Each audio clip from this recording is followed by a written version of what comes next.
my name's Tiffany, and today we are going to be talking about the Developing an Organizational Culture presentation.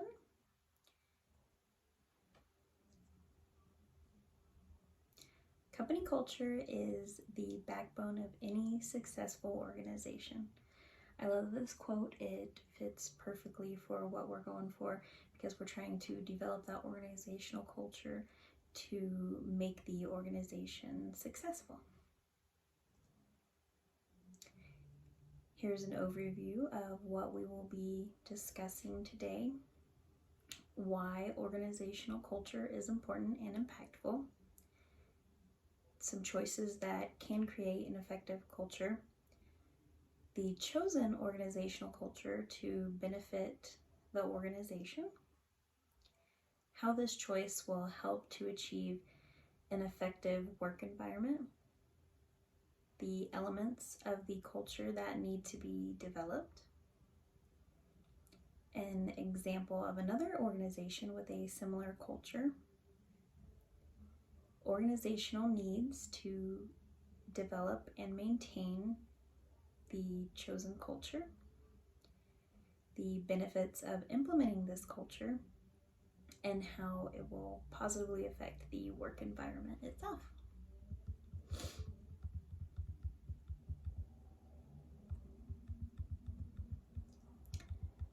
So, why is organizational culture important and impactful? Organizational culture is essentially how the community is seen and expressed within a company / organization, and it significantly impacts internal and external outcomes.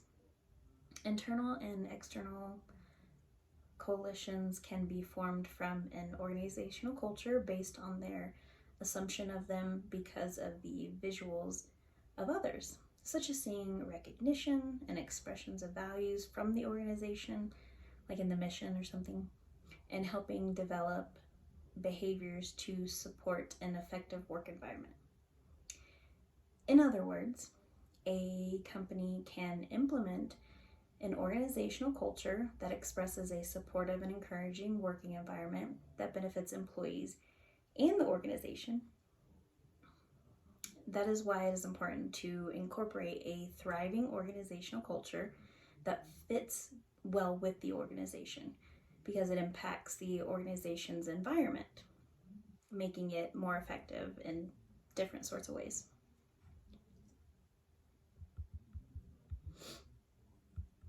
Excuse me. So, the choices that can create an effective culture. Organizational cultures include clan, market, hierarchy, and advocacy. Pardon me if I say that incorrectly. And each of these culture types have different characteristics based on particular values and needs that can be tied into an organization using theories that create an effective working environment.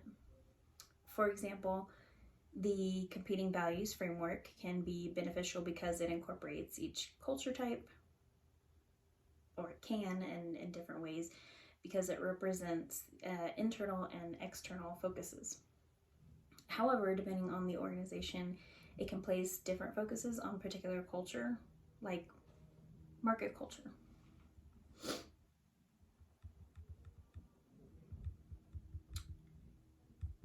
The chosen organizational culture to benefit your organization is the competitive values framework with an emphasis on the market and clan culture.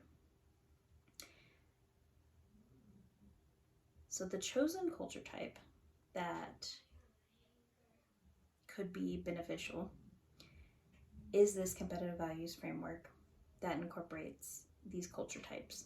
The competitive values framework would be an excellent theory of organizational culture for this organization using the internal and external factors, but focusing on that clan and market culture because of the marketing cells that are involved with this organization.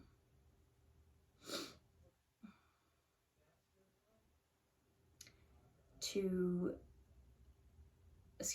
to maintain the competitive advantage, incorporating a market culture and clan culture can influence the employees, which is supportive and focuses on the goal achievement to increase the productivity, while also ensuring the employees' well-being by expressing the empathy and creating more of those positive relationships.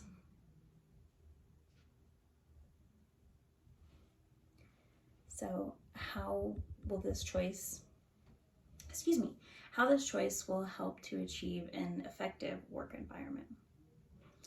This choice can help achieve the organization's goal of creating an effective work environment because it reaches the target areas of building and increasing productivity externally and internally, supporting the employees. For example, the productivity can be expanded by increasing the employee satisfaction through different aspects, such as providing social support through the effective leadership styles that you choose, or having beneficial trainings that give them more confidence to complete those tasks.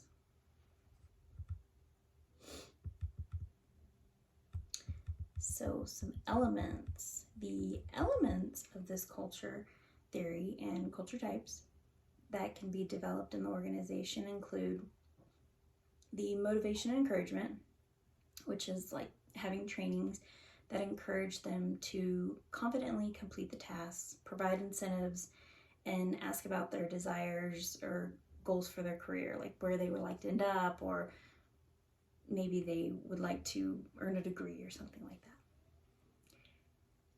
The second is the engagement and recognition, being socially engaging and supportive, assisting with different tasks such as customer complaints and verbalizing how well they're doing. And the third is having a group emphasis and collaboration, of course. This can be like having an open door policy, having meetings that encourage everyone to contribute or be involved, and communicating and listening effectively at no matter what level. So an example of another organization with a similar culture is State Farm. State Farm is an organization that has a similar culture because in their overview and mission, and of course their values, they talk about how they strive to make a supportive community through different aspects, such as being inclusive and embracing the diversity. And these characteristics help them to reach the goals of the organization even further by creating that positive sense of community with their customers and their employees that helps to increase their productivity against their competitors, and primarily through their on-the-nose slogan that they say, like a good neighbor, State Farm is there, emphasizing that sense of the community and being there for others.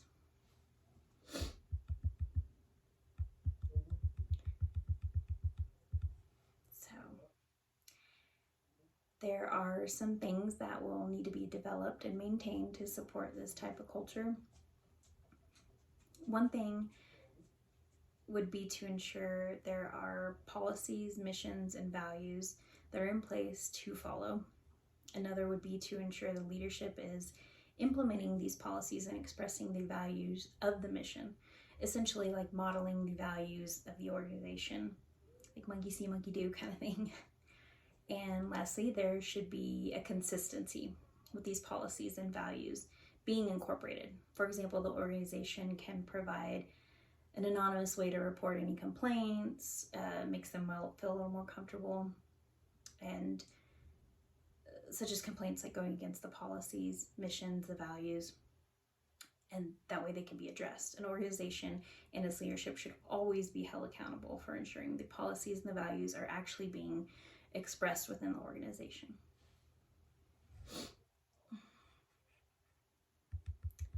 And the benefits of implementing this culture. The benefits of implementing the competitive values theory with the clan and market culture types would be how it can build the effectiveness to the environment and then create the desired productivity. Using a clan culture type can help focus on the internal propositions that concentrate on the teamwork, using characteristics such as empathy, collaboration, and the positive engagement, while market culture is later involved to reach the organization's external needs of the competitiveness, profits, and the productivity. So lastly, we'll discuss how it will positively affect the work environment, which is kind of mentioned, but we'll go over it one last time. The competitive values framework with the clan and market culture types would positively affect the organization's work environment for the employees because it simply shows that the organization cares about their well-being and is supportive of making them better and more confident. For example, an organization using the clan culture type will ensure that respect, effective listening, open communication, and empathy are expressed when communicating with their subordinates or just others in general. Employees are more likely to develop a successful work ethic when they feel that their leadership and organization are supporting them physically and emotionally. So, I hope you enjoyed the presentation. Thank you for listening.